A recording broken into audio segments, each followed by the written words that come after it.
Today, the classroom is caught in a tug-of-war between traditional teaching and the digital world.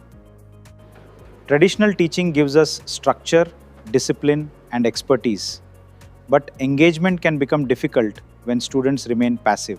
Digital technology brings access, media, and flexibility, but technology alone does not guarantee meaningful learning. This distinction is important. So, should traditional teaching defeat digital teaching, or should digital teaching replace the classroom? Neither. The real opportunity is to combine the strengths of both. AI and ICT can become the bridge, helping teachers transform content into interactive learning experiences. Instead of simply asking students to listen, we can ask them to explore, discuss, create, apply, and solve.